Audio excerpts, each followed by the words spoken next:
Well, my name's Joe Devine, and I want to welcome all of you to this morning's presentation.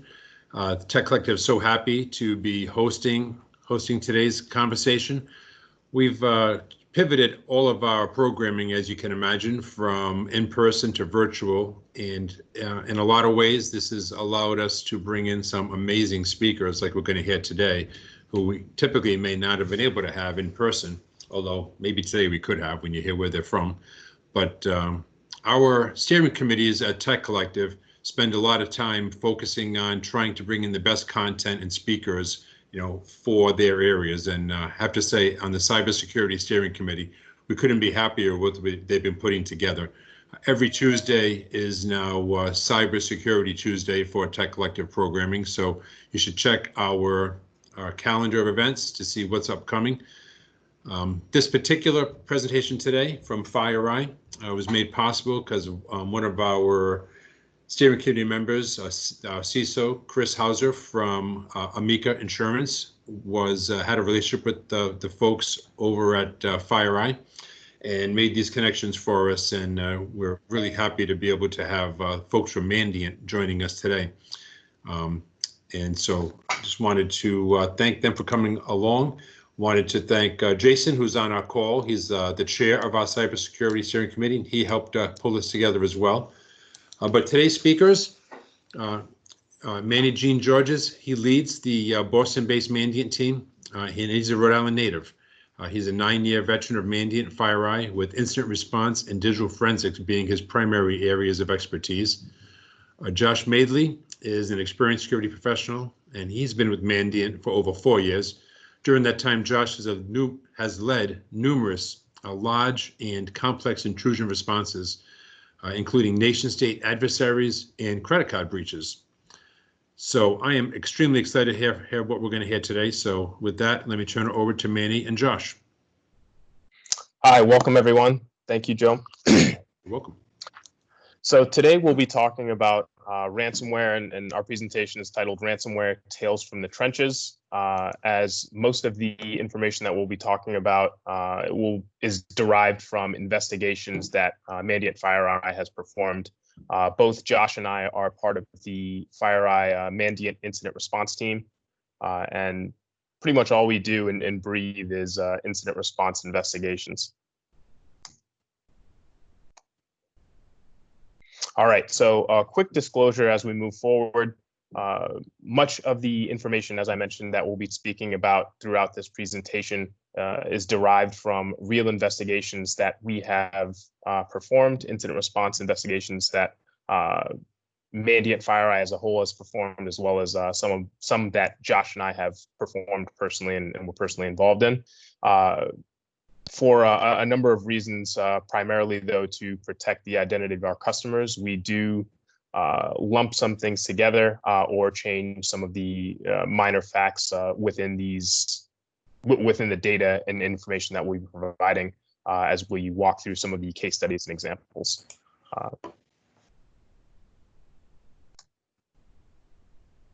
So quick agenda for what we'll be covering throughout this talk. The primary objective here is to cover and speak about trends that we have observed in ransomware investigations and what attackers are doing throughout these ransomware attacks that we have performed. So we're going to be doing a quick overview, speaking about infection vectors. So how are these ransomware incidents and ransomware attacks initially being performed? What's the root cause there, as well as trends that we're seeing across ransomware investigations as a whole, and what are attackers doing and have been doing. And lastly, we'll be speaking about recovery from a ransomware attack, as well as, how do you recover from a ransomware attack? What are some mitigations you can put in place, and what does the outlook look like going forward? So at a high level, these are the things that we'll be covering throughout this presentation. So again, all of what we're speaking about is going to be derived from and related to incident response investigations that the Mandiant incident response team has performed over the last few years. So common infection vectors that we have seen within ransomware incidents that we've investigated include RDP, the ever-present spear phishing, as we see that with many attacks in general, drive-by downloads, and a few other mechanisms that we'll be speaking about as well. In a ransomware attack, one of the things that we've observed is that the amount of time that's elapsed between the first evidence of compromise and when the ransomware is actually deployed.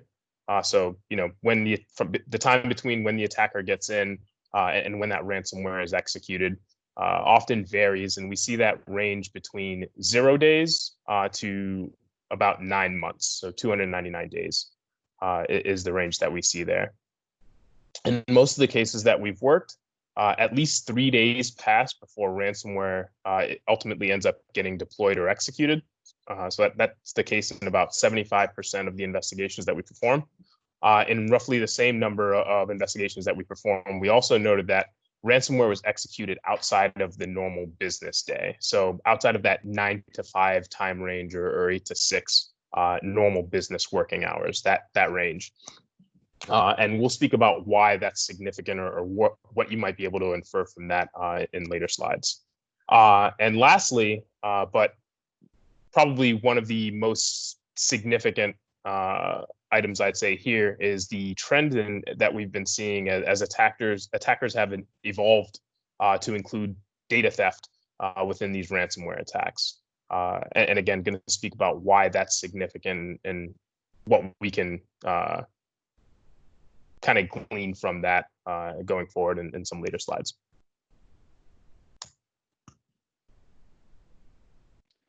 So when we talk about ransomware and we think about the way the attacks are performed, Manny mentioned that there was 75% of the cases that we've investigated that more than 3 days had elapsed from the initial intrusion to the deployment of the ransomware.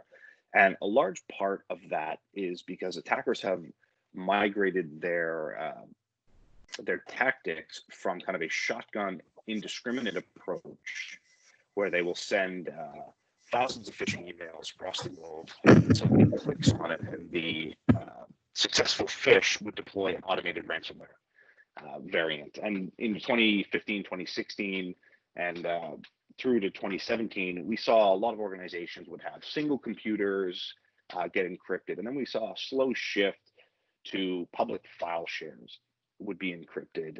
But these were all done kind of indiscriminately through an automated piece of ransomware. Then beginning in 2017, 2018, and now it's quite commonplace, attackers are gaining a foothold into an environment using publicly available penetration testing tools like Cobalt Strike, PowerShell Empire, and other post-exploitation frameworks to maintain access to an environment and meticulously set up the environment so that they can have the most devastating effect with the deployment of their ransomware. A good example of that would be acquiring Active Directory domain administrative credentials. They would also identify which backup systems are being used. Then they will go on the day that they're going to deploy the ransomware, wait for everybody to leave the office, so hours of 9 to 5 roughly, and then they would go and delete all the backups from the servers. They would delete the local backups from the local servers, and then they would deploy the ransomware to break all the services. And this is a meticulous kind of advanced attack. This is not something we would expect to see done by an automated tool that just worms its way through an environment. So both methods, the shotgun approach and the kind of post-compromise approach, have devastating effects on organizations, and they disrupt the operations. The meticulous approach we've seen come along with much higher ransom demands because the devastation to the organizations are much higher. Can you go to that next slide?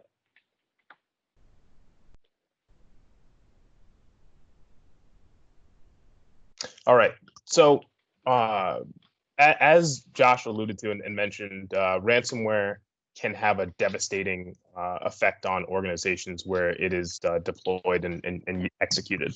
So what is ransomware used for? We know that it's used to disrupt organizations and disrupt operations within organizations. So just a few examples that have been made public and examples that you can look at in the news over the last few years that we've seen how ransomware has affected organizations. We have one group that was identified as having targeted space technology firms. Some of the organizations that are mentioned in this article that's referenced are SpaceX and Tesla, as well as a couple of others, Jeff Bezos' space exploration company as well. And the way this proliferated was we had a group that was targeting, that ended up targeting a organization that actually supplies these other space technology firms and was able to leverage that to spread ransomware. And that actually caused data to leak between between these two organizations, including NDAs. So NDAs, non-disclosure agreements, are often signs that two organizations are working together in some capacity and could have other legal implications when information like that is leaked. And this group, of course, also claimed that other data from these organizations was also stolen. One large example in Australia was the wool industry was affected when a ransomware threat actor compromised the software company Talman, which is deployed. That Talman software is software that's deployed across 75% of the wool industry in Australia, and that's what's used to facilitate the sales of wool within Australia. And the production databases were encrypted by ransomware for Talman. And as a result of that, no sales transactions for wool in Australia were able to take place. So the actual Australian wool exchange, during the time that these production databases were down as a result of their encryption, reflected 0 sales during that period, as transactions were unable to occur as a result of the ransomware.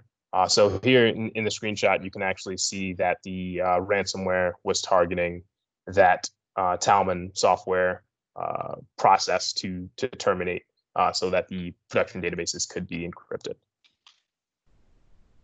So again, a devastating impact across an entire industry within a country. Additional examples here, and these being significant. One that we, as FireEye, actually wrote a blog post about, in which we saw an increasing number of attacks that leveraged operational technology, so OT environments, and were used to actually disrupt supply chain.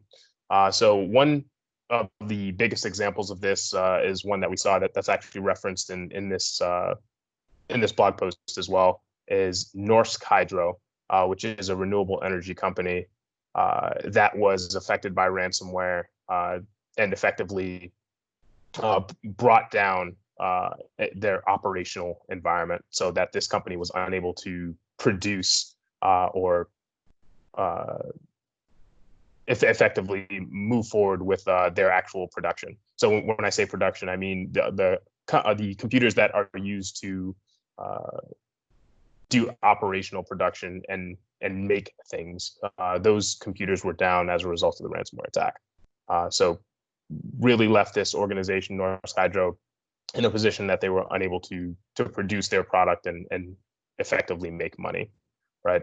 And in another situation, we see that a town or city police department was affected by ransomware, in that their computers, once encrypted, the prosecutor of that city ended up having to drop 11 narcotics cases because they no longer had the evidence.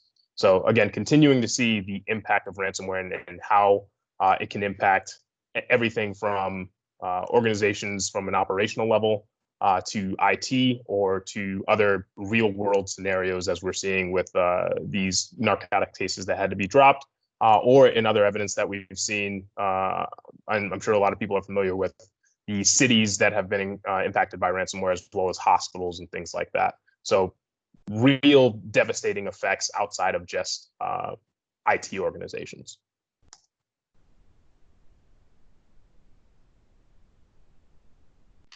So one thing we've mentioned that a lot of ransomware cases now in 2019, 2020, there's at least 3 days of dwell time between when the attacker gains access to the network and deploys the RAM, and then it's generally deployed outside of working hours. But what we haven't talked about is how the attackers get in the first place. And we have seen an interesting trend in that a lot of organizations that are being compromised are being done so not just by phishing emails, but also by having legacy protocols enabled on external facing websites, or things like single-factor VPN or an RDP server, Citrix, a lot of things that organizations, even mature organizations, have spent millions of dollars fixing, but they'll leave one server that's still available, or they'll have forgotten about that one server. The attacker identifies it potentially opportunistically, gains access and realizes what organization they now have access to, and then they'll take some time in that environment to escalate their privileges, maintain persistence in the event that the RDP is shut off, and deploy their malware. So I think if there's one takeaway from today, it's to audit your environments, make sure that you actually know what is public facing, what is single factor, and patching your web servers would be a really good example. A lot of organizations rely on the Telerik libraries for their ASP.NET websites. In the past, I think, 6 weeks, we've seen an uptick in a particular ransomware group exploiting a vulnerability that was disclosed and mitigated in 2017, but most organizations don't patch their production web server frameworks. So these vulnerabilities are sitting idle, waiting to be exploited, and attackers are using that to deploy ransomware. So when we're thinking about how attackers are getting in, we need to go beyond just phishing emails or targeted phishing emails. We need to think about other different ways to get into the organization. Another tactic that we've seen the ransomware operators employ is increasing or setting a deadline for when the data can be decrypted. So once they've encrypted your network, you're likely going to receive some form of communication from the attacker, from an anonymous email source that says, you need to pay, you need to contact us, and we'll tell you what the ransom is. So they're forcing you to interact with them to even know what the price of the decryption is. Then they're going to respond saying, okay, the price is $1 million, and every day that you don't respond, we're adding in an additional $100,000.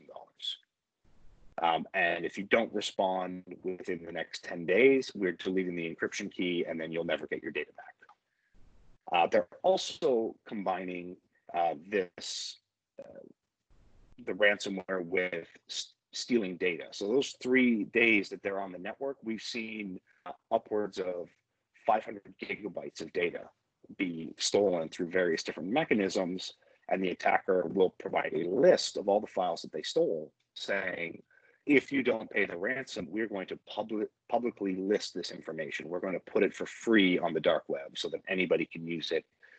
They'll know which contracts you have. They'll know who your customers are, what they bought, whatever your intellectual property is. They've probably spent some time targeting it in the environment. And we've also seen a trend in targeting organizations that cannot afford to have downtime. Hospitals being the most common right now. The COVID crisis has put a strain on hospitals to begin with. We're seeing targeted attackers use that sense of urgency to force hospitals to pay so that they can get up and running. And in a lot of cases where organizations have paid, I would say the vast majority, the attackers have followed through on their end of the bargain and actually provided the decryption key, sometimes going so far as to provide technical support when decryption doesn't work. I think this chart kind of outlines the trend in how devastating ransomware attacks have been over the past couple of years. This is the number of investigations that we've had beginning in 2017 that relate to ransomware. Organizations tend to not call when a single call for Mandiant's help, when a single computer or a single file share is encrypted. But when you have 2,000 servers that have been encrypted and you have to send all of your employees home for 2 weeks while you try to rebuild your network, you want to know how they got in. You call in external support, and that's why we have seen a huge increase in the number of ransomware incidents. We've also seen a pretty wide variety of ransomware variants that are being deployed across the globe. Ryuk being the most frequently observed, but we've also seen Dharma, Grand Crab, and Globe Imposter quite regularly. We've also seen attackers deploy a variant of the ransomware only to be blocked by antivirus. 12 hours later, they will come back with a slightly modified version of the malware that will bypass antivirus, and then they will continue on with their attack. I think at one count, there's over 900 known variants of ransomware, and no single product can protect you from them all, which is unfortunate. So that defense in depth notion becomes important when you start thinking about the landscape of the actual malware. You have 3 days essentially to catch the attacker in your environment. So there's other things you should be paying attention to as well. Next slide. Yep. And just to piggyback off of that as well, as Josh mentioned, we're seeing all these different variants of ransomware, and attackers are able to quickly adapt these ransomware variants when they realize that AV catches them. Again, the defense in depth mechanism, the defense in depth approach to protecting your environment is going to be important, as well as being able to recognize when things are happening prior to ransomware deployment. And also to add on there, one of the ransomware variants that we've been seeing, I'd say over the past year, and have done quite a few investigations for, has also been Maze, as that's one that's been, I think, reported on pretty significantly in the past couple of months here. So some of the common infection vectors that we're seeing, we touched upon this earlier, is one being RDP. So how are we seeing this? Attackers are often leveraging brute force attacks to attempt to gain access to RDP that's exposed to the internet. So in the form of using dictionary attacks or rainbow tables, any way that they have to automate the brute force attack to get access to account passwords. Additionally, we're seeing vulnerability exploitation, again on the RDP side, attempts to use the Eternal Blue exploit. That's something that we've commonly seen that attackers are leveraging to gain access via RDP.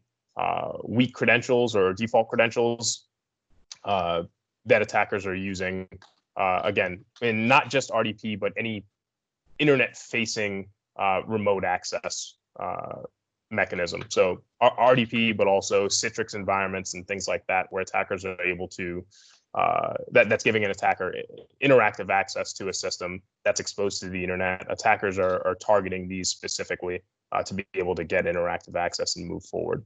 I think the last one, exploiting vulnerable web applications, is something that Josh highlighted as well when we spoke about the Telerik vulnerability that attackers have been, that we've increasingly seen attackers use, as well as other vulnerable web-facing or internet-facing applications and services. In many incidents, we also see or have evidence of that attackers are actually purchasing credentials from sales sales forums on the dark web, including domain credentials or actual access to remote access mechanisms such as VNC.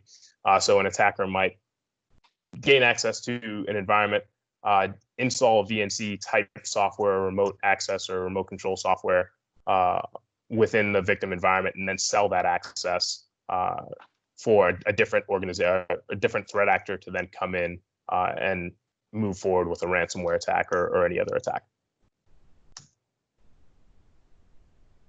So we're going to talk a little bit about two different case studies, one more threat actor focused and one more victim focused. So we've seen the Fin6 cybercrime group target organizations historically to steal credit cards. They've been notorious in stealing credit cards from organizations that have made headlines in the past 24 months. And we've seen them shift their tactics as organizations are adopting point-to-point encryption, EMV. Stealing credit cards is becoming a little bit more difficult than it was, say, in 2014 when all major retailers were being targeted. So we've seen them shift their TTPs from trying to steal credit cards to then deploying ransomware in the event that credit cards are not available. And they've used Ryuk, Megacortex after they failed to do the credit card theft. And one organization that we worked with, the Fin6 gained access through a vulnerable SharePoint server that was sitting or publicly facing. The SharePoint server was designed to be there. However, it was not patched against one of the recent remote code execution vulnerabilities. Attacker gained access, deployed a persistent backdoor, and spent almost a week trying to bypass the DMZ controls that the organization had implemented to prevent this type of lateral movement. They were eventually successful. They moved to the point of sale environment, deployed the Trinity malware, determined that it wasn't collecting any sort of credit card data because the organization had implemented point-to-point encryption. They then deployed a second malware called WetLink with the same results. And in both instances, we were able to recover the output files from these ransomware attempts, from these credit card theft attempts, and they were in fact empty. Within 24 hours of this failed credit card theft attempt, we then saw all of these servers in the corporate data center become encrypted with a memory resident only malware. The attacker deleted backups, encrypted the backup server, and then proceeded to encrypt all of these servers in the environment. And this caused a significant outage for that organization. They couldn't process payments and forced all of their locations to move to cash transactions, which in the modern world is a recipe for losing money. And then we switched to a different organization. A pharmaceutical company had a Drydex infection on a number of systems that were controlled by cybercrime actors. We don't know which group perpetrated this attack, but what was interesting is that over the past 9 months, they had deployed ransomware to the environment 2 separate occasions, but the organization was able to recover from backup. And then beginning in early 2020, the attacker came back, stole almost 200 gigabytes worth of data from the environment using a public file sharing service, one that is typically allowed through corporate firewalls. Once they stole the data, they then ransomed all the workstations and the desktops that were still on the network. So the attacker then sent an email with a list of stolen files and proof that they had stolen them. And then they requested over $2 million in payment, or they threatened to release all of the data that they had stolen. Put the organization in a pretty difficult position And through the forensic analysis, we were able to confirm that the attacker did in fact steal that data through one of the public file sharing sites. And we've seen the Maze ransomware group adopt similar tactics, where they'll use tools like Microsoft OneDrive. So they use a personal OneDrive account, MegaSync, and sometimes just an SFTP server. I'm going to move to the next slide. Sure. So getting back to some common infection vectors that we see, again, the ever-present spear phishing as an attack vector, something that we see across investigations, commonly across investigations as a whole, and stands the same for ransomware attacks as well. So in one investigation, we see that the Temp Warlock group, threat group, utilized a phishing campaign to deliver flawed Amy. With flawed Amy is our name for a modified version of Amy Admin that we see this particular group use. Amy Admin is a remote desktop utility or remote control utility that is used legitimately. However, the modified version actually communicates out to an IP address that's designated or hard-coded into this version of Amy Admin that communicates back to the attacker. And after delivering this flawed Amy software, or malware, the attacker then leveraged that to deploy Clop ransomware. Within the flawed Amy malware, the attacker is able to leverage a hidden command shell, launch Mimikatz, and do other post-exploitation activities. And again, in this case, led to the deployment of Clop ransomware. So spear phishing, again, something that we often see and something that attackers leverage. Something that is really the vulnerability here ends up being people. There are a lot of tools that you can use to help catch phishing emails and attachments within phishing emails. However, when you have crafty attackers that we've seen, such as that we've seen with some of these ransomware groups, they may actually engage in a dialogue prior to sending a malicious attachment or directing users to a specific resource before delivering a malicious payload. So something that can be difficult to detect. Additionally, we've seen as a common infection vector drive-by downloads used for facilitating ransomware attacks. So in more than one instance, for a campaign, we did see a watering hole attack that was used to deliver fake updates. So fake updates being malware disguised as an update for legitimate software. In this particular campaign, we saw that it was for the Chrome web browser. So users were directed to an update for the Google Chrome web browser, which then led to a Dridex infection. And ultimately, we saw that the attacker deployed BitPaymer and Doppelpaymer ransomware for encryption. So along with the drive-by downloads, the public-facing RDP sites, and phishing emails, we've also seen attackers leverage vulnerabilities like the Citrix application delivery controller vulnerability that was made a lot of publicity this year, where attackers were able to compile binaries that would run on the BSD system that the Citrix controllers were using. They integrated these with some Python implementations of the Eternal Blue scanner, which would gain a foothold on the Citrix system and automatically deploy malware to internal systems that could communicate with the Citrix ADC. We've also seen similar attacks occur with the Pulse Secure VPN vulnerabilities, the Telerik vulnerabilities that we mentioned earlier, and all of these have patches available to them. These are not 0 days. These are just vulnerabilities that have not been patched yet. in the victim organization. So making sure that you've taken every steps to patch any of your public facing assets, any of your internet accessible assets, is critical in defending against kind of modern ransomware attacks. And if you do want to read a little bit more about how the Citrix ADC was used to deploy the ransomware, kind of a discussion about the code that was used and the different types of databases that it intentionally targeted, like Redis, you can take a look at the article on the FireEye website called Nice Try 501 Ransomware Not Implemented. Next slide.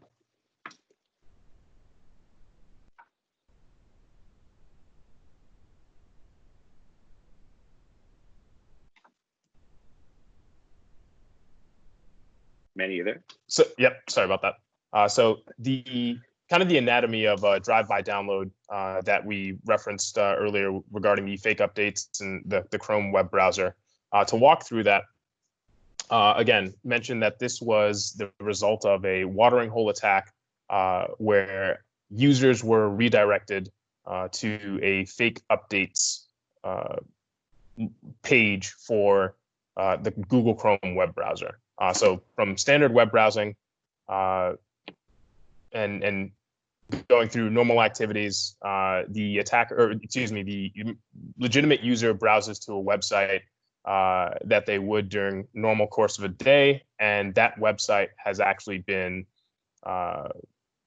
compromised by an attacker. And so this is a strategic web compromise that directs the user to update their Google Chrome web browser, but it's actually a malicious link. Once they do so, they are automatically download as a result of clicking that browser update, install a DriedX malware. DriedX malware is a what we would call typically or generally categorized as mass malware or opportunistic malware, cybercrime malware that many and multiple threat actors or groups use. So not something that's tied to a specific threat actor or type of threat actor. We've seen a number of different groups and types of groups use it. After which the attacker installed PowerShell Empire and was able to move laterally and perform different types of recon activity and post-exploitation activity. Including using AdFind, which is an Active Directory utility that attackers often use to map out and lay out Active Directory. So what users and groups are present within the environment, and how are they able to target targeted groups or specific groups that they may be after. The attacker then leveraged a renamed version of PSExec. So PSExec is a utility that we often see that attackers use because it's essentially a legitimate utility, and they were using that to spread the DriedX malware and moved laterally using RDP, including to connect to domain controllers. After which the attacker was then stealing data and uploaded it to a public file sharing site, something that we alluded to previously. During that time period that the attackers are active before deploying ransomware, they'll actually use that time to steal data, any sensitive data, the crown jewels, and upload that or exfiltrate that data using a number of different mechanisms, including file sharing utilities, or excuse me, file sharing sites is one that we often see. And then subsequently use PSExec to spread ransomware and execute ransomware across the environment. Right, so something that started off from a drive-by download, so redirecting a user redirect that ultimately resulted in data theft and ransomware.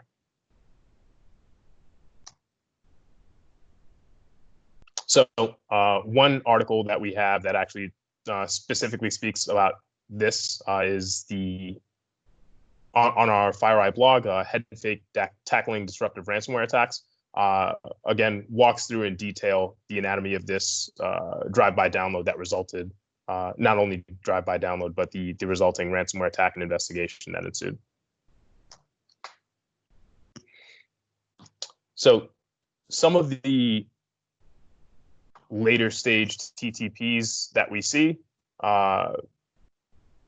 after or prior to ransomware being deployed often is lateral movement. So the things that you would expect to see in pretty much any incident investigation or any attack, regardless of what the goal is.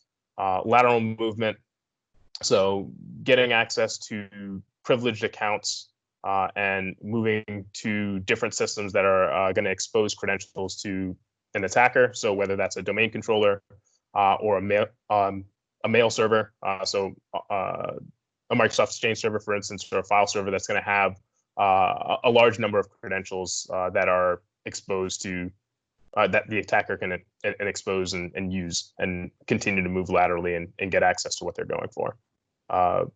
Another way that they're leveraging to get access to credentials is also things like Mimikatz or other password recovery tools and so on. Josh, any specific other credential theft tools that you'd say you've seen?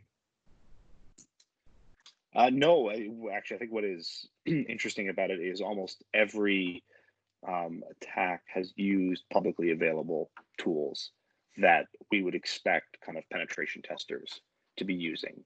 Mimikatz being the most prolific. ProcDump is another free one that is regularly used to bypass AV.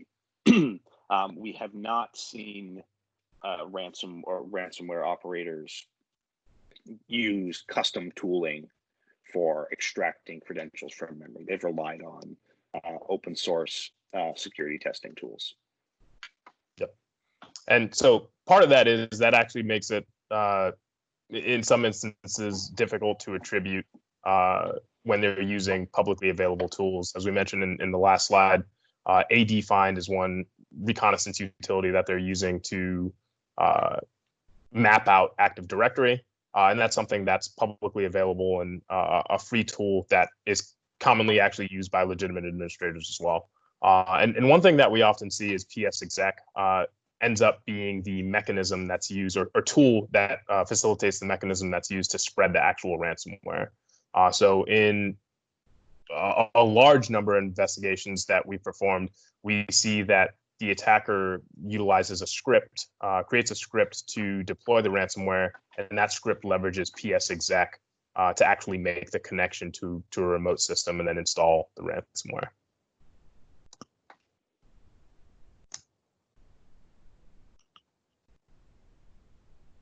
So regarding timing, one of the things that we previously mentioned is that we do see that ransomware is often deployed after hours.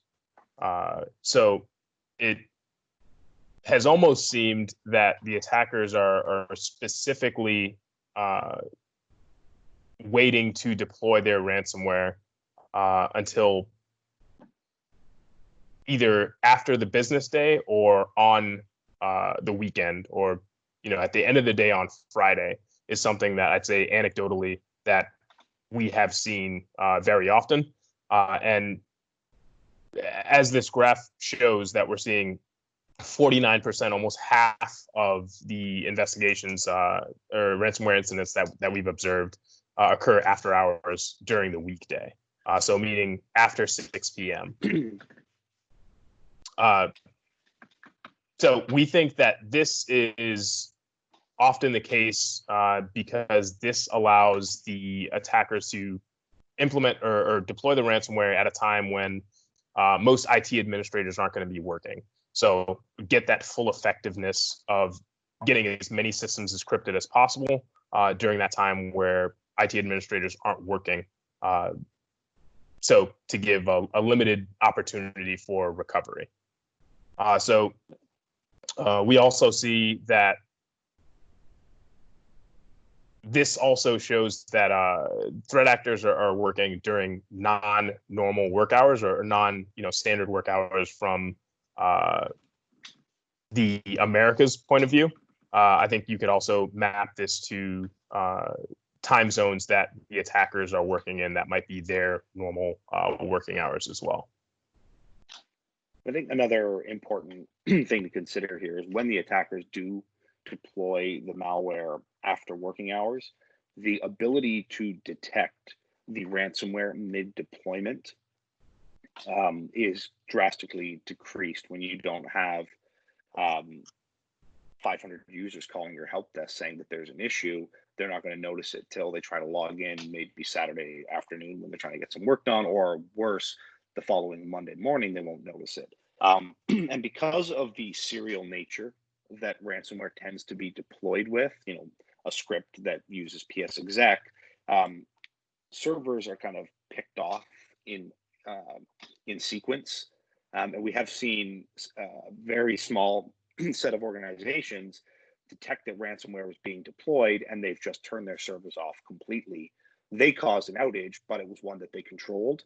And attackers know that this is a good mitigation technique. So doing it after hours decreases the chance they're going to get caught mid-deployment. Yep.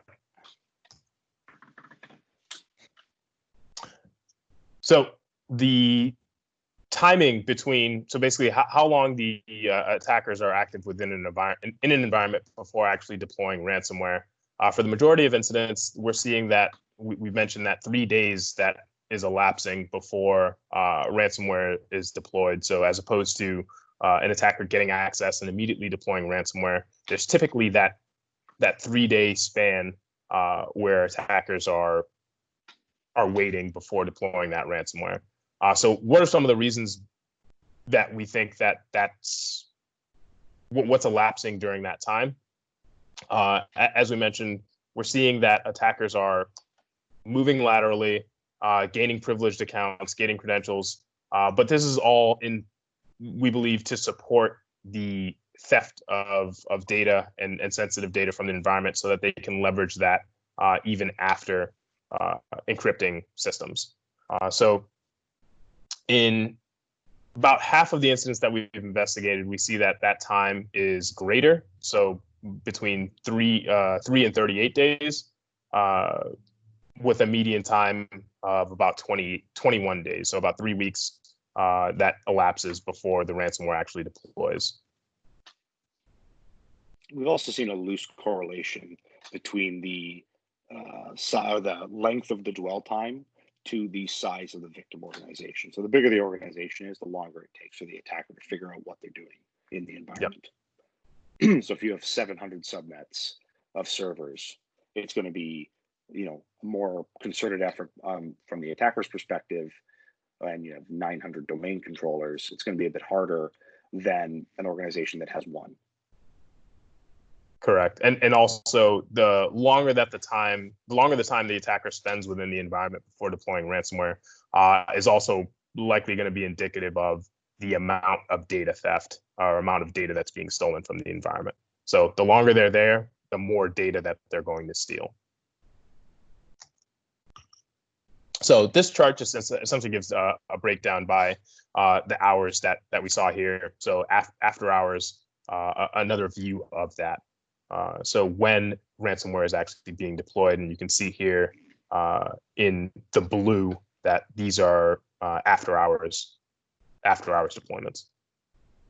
So just a visual representation there, as well as days of the week. So as you can see, the majority of the ransomware deployments we're seeing occurring on Friday. Again, anecdotally, I think both Josh and I can attest to this. We'll get a call on a Friday evening from an organization saying that they've been impacted by ransomware that just started. And again, typically Friday evening, right at the end of the work week, when everybody is ready to go home or unprepared, caught off guard and gets hit with ransomware. So what are some of the mitigations that organizations can take in the event that they're either hit with ransomware, or what are the things an organization can do leading up to or prior to being affected by ransomware? So one of the things that we've touched on a couple of different times is vulnerabilities that are unpatched. For instance, the Telerik vulnerability that Josh mentioned. Patching. So patching is one thing that is extremely important in mitigating against these or protecting against these ransomware attacks, as attackers are operating almost as penetration testers, in that they're leveraging vulnerabilities that are unpatched to then exploit and move forward. So the Citrix vulnerability that was mentioned, the Teller vulnerability that was mentioned, and the Pulse secure VPN vulnerabilities that were mentioned are all things that, if patched, would not allow an attacker to facilitate that ransomware infection. So ensuring that patches are up to date, as well as detections within your security products. As mentioned, there's not necessarily one security product that's going to protect you completely from ransomware, but if you're able to monitor, if you have all of your things up to date, your security products up to date, and you're able to monitor, all right, what alerts might I be seeing that's leading up to that potentially leading up to a ransomware infection. So if you see something like TrickBot or Dridex, being able to call that out and actually investigate those or rebuild those systems after an investigation to minimize the potential ransomware infection that could come from that. And I think that's a good point. So being able to investigate things like the Dridex malware are particularly challenging but important to do, because it does contain, an encoded and encrypted configuration file that can have upwards of 20, 30 different C2 addresses. And if you're only focusing on the one, you might be missing other systems inside your environment that are communicating with those servers. So you want to, when you do see TrickBot, Dridex, or Imitant, you want to make sure that you're scoping your incident response thoroughly, so that the attacker isn't left with a single system that they can use to reinfect your environment. And if you can contain and remediate the infections quickly, you're going to be able to prevent follow-on attackers from selling access. So Dridex can be used by middlemen who are going to take the access to your organization, sell it for a couple $1,000s to somebody who's going to try to ransom you. You're also going to want to perform regular network perimeter and firewall rule audits.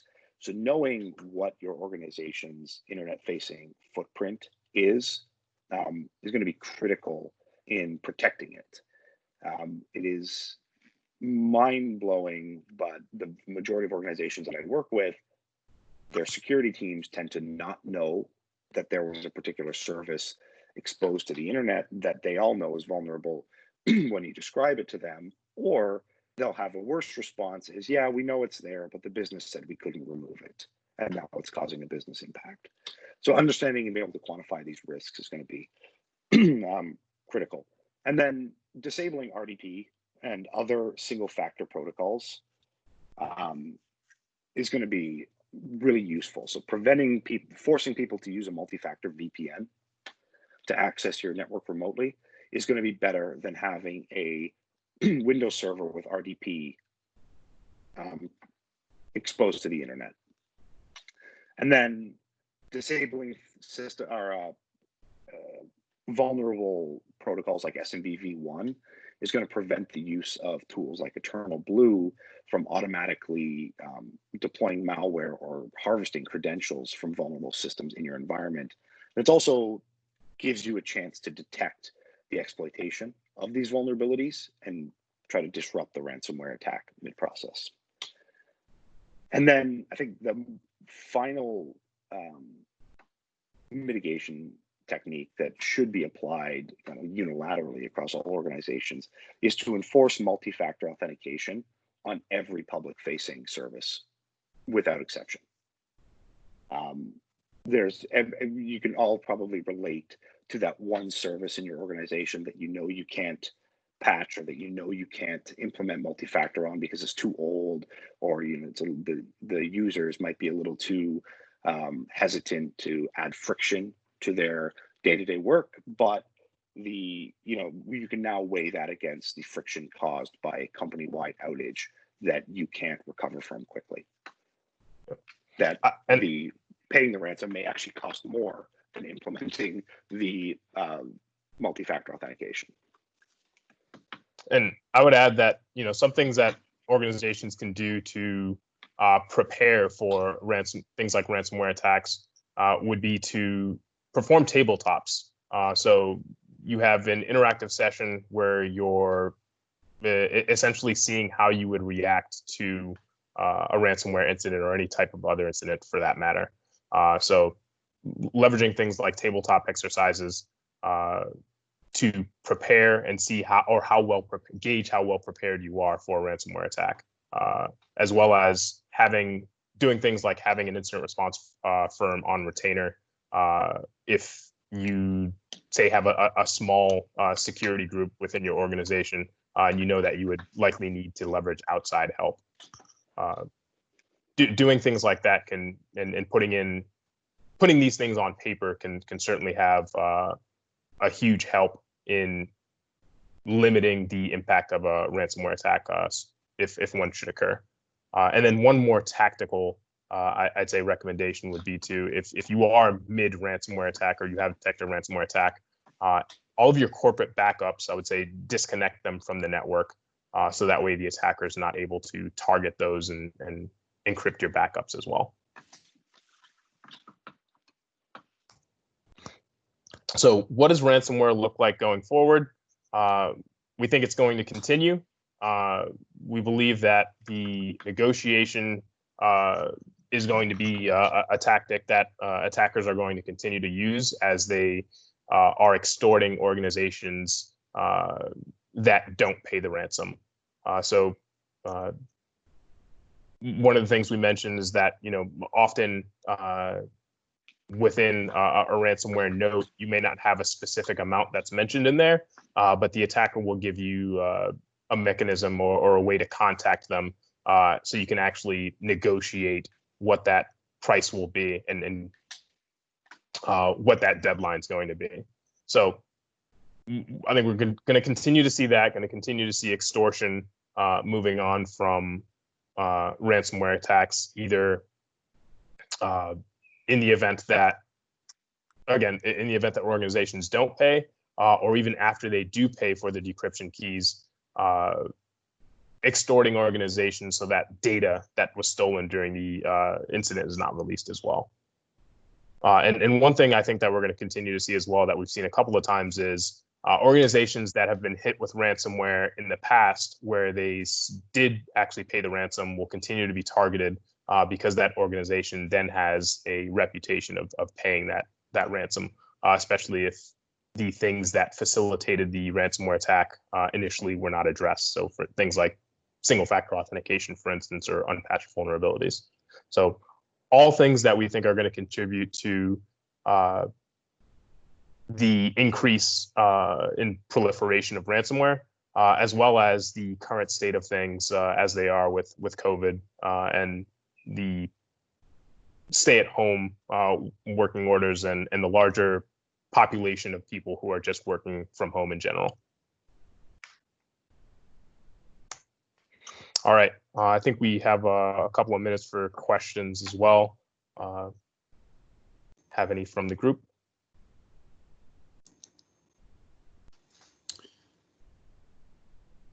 If you have a question, just go right ahead and ask.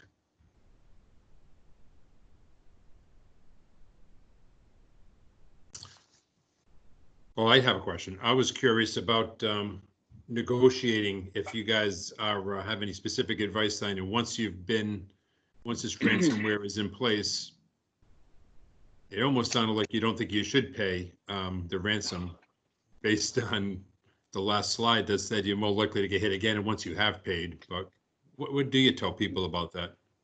Yeah, so a couple things to consider. One, consult with an outside counsel, for one. That's the first thing you want to do. So hire a law firm that's dealt with this type of problem in the past. Mandiant, we don't negotiate with the attackers. We don't communicate with them. But there are firms out there that specialize in communicating with the attackers. They also will facilitate the transfer of the cryptocurrency that is usually used to pay the ransoms. If you talk to law enforcement, they're going to tell you not to pay. But the reality is, you have a business to run, and paying may be the only way to get your business up back up and running. So I think the best advice we would give is contact somebody or an organization who knows how to facilitate these negotiations, because we've seen a lot of success with these negotiations being the ransom demand being able to be dropped considerably. So by using some tactics like saying, hey, we only need to decrypt, 200 of the 1,000 servers that you encrypted, can you give us a discount for that? There's types of communications that the attackers are kind of used to having with these firms. The other thing is they also will be able to let you know if the cryptocurrency wallet that you're going to be paying into is associated with a terrorist group, and if you'd be committing a federal crime by paying. So there's a couple of reasons to talk to outside people. Yeah, and team, this is Jason Albuquerque, just tethering into that. If organizations have cyber liability insurance, that's the first place they want to go. Because typically with cyber liability insurance, they'll assign an attorney, an incident response team, and really it's part of the process for your cyber liability insurance, as long as you're covered for these type of things, right? So you want to make sure within your rider, you have the proper coverage. And then from there, the process will typically kick in where they start assigning attorneys, teams to be able to help you through it. We work with those attorneys and cyber insurance organizations regularly. Any other questions? So Criosa posted some PDFs in the chat box you guys can take a look at. A few of them are sales type data sheets from Mandiant and FireEye. But one of them is a blog about their Maze response and what's going on with Maze, which you might want to check out. It looks pretty cool. And Alan Sanderson's on the call as well. If anybody's interested in engaging directly with these folks for their services, you can reach out to Alan. He can get you hooked up with the right person. But great job today, guys. Really a lot of information to take in, but really interesting stuff. Thanks so much for sharing with us. We probably should have you guys back every few months since this stuff changes so often. Yep. Yeah, certainly. Thank you for the time. Happy to do this. And one thing I would say is, as well as, please feel free to peruse our blog section on the FireEye website, as well as we do have articles that discuss a lot of these things that we've mentioned today in this webinar. We have a number of different posts on various ransomware groups, as well as other threat actors and how things have evolved over time. Last shot for a question, guys. Anybody else? All right. Hey, thank you both so much. Really appreciate you being here today. And we're looking forward to Steve Booth's presentation from your group coming up in June. Yep. All right. Thanks everyone. Have a good one.